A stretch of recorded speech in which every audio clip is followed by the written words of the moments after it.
Assalamualaikum teman-teman. Kembali lagi bersama channel kompeten. Kali ini kita akan membahas beberapa tips dan trik dalam menjawab soal ujian kompetensi nasional. Jadi sebelum kita membahas satu persatu, saya mau mengingatkan teman-teman agar menonton video ini sampai dengan selesai agar tidak ada informasi yang terlewatkan. Mohon dukungan teman-teman untuk subscribe channel ini dengan menekan tombol lonceng, like, komen dan share video ini, agar kami lebih termotivasi dalam memberikan informasi-informasi terkini. Uji kompetensi adalah proses pengukuran pengetahuan, keterampilan, dan perilaku peserta didik pada perguruan tinggi yang menyelenggarakan pendidikan tinggi bidang kesehatan. Uji kompetensi nasional diselenggarakan oleh perguruan tinggi bekerja sama dengan organisasi profesi. Penyelenggaraan dilaksanakan oleh panitia penyelenggara yang ditetapkan melalui keputusan Menteri Riset, Teknologi, dan Pendidikan Tinggi. Ujian ini ditujukan untuk mencapai standar kompetensi lulusan yang memenuhi standar kompetensi kerja. Selain hal tersebut, uji kompetensi nasional dapat dijadikan sebagai bagian dari penjaminan mutu pendidikan. Dalam menghadapi ujian, peserta harus tetap tenang, fokus dan percaya diri. Awali dengan doa sebelum mengerjakan soal. Jangan berpikir apa yang tidak bisa, tapi pikirkan bahwa saya bisa.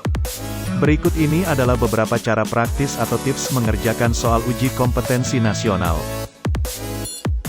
1. Prioritaskan menjawab soal yang mudah, jangan terpaku pada soal yang sulit. Namun pada akhir waktu ujian, pastikan semua soal dijawab dengan menggunakan logika umum.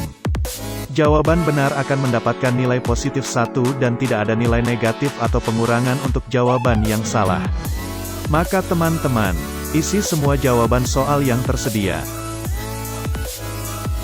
2. Baca dengan cepat setiap kata atau skimming. Kecepatan membaca ideal untuk ujian nasional adalah 300 kata per menit. Lebih cepat lebih baik. Jika dengan skimming belum bisa dipahami, baca setiap kata penting atau scanning dan buatlah analisa dan keputusan hanya berdasarkan data yang ada dalam soal dan pertanyaan yang tertulis saja. Nah teman-teman, yang paling penting hindarilah bercampurnya data dan asumsi kita dalam menjawab soal. Kemudian yang ketiga, waktu rata-rata yang digunakan untuk menjawab soal adalah 60 detik atau 1 menit saja.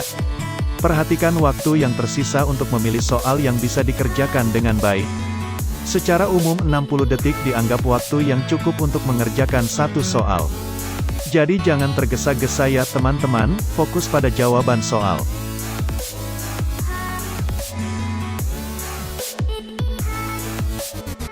Selanjutnya yang keempat, pahami struktur soal. Struktur soal terdiri atas vignette atau kasus, kemudian dilanjutkan dengan pertanyaan dan diakhiri dengan 5 pilihan jawaban A, B, C, D, dan E.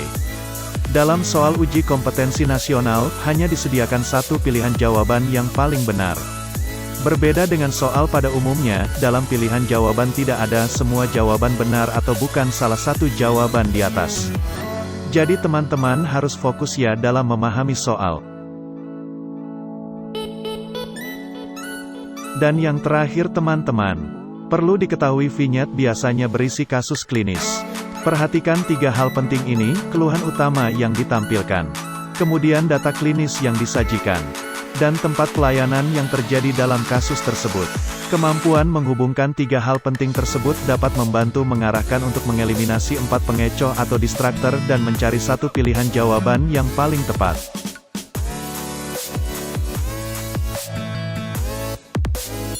Untuk video kali ini kita bahas 5 dulu ya teman-teman. Tips berikutnya akan kita sajikan pada video selanjutnya. Jadi teman-teman ikuti terus channel kompeten dengan cara menonton video kami, subscribe dengan menekan tombol lonceng, like dan memberikan komentar di bawah ini ya teman-teman, agar kami selalu bersemangat dalam menghadirkan informasi-informasi yang bermanfaat untuk teman-teman semua. Sampai jumpa lagi di video selanjutnya. Wassalamualaikum warahmatullahi wabarakatuh.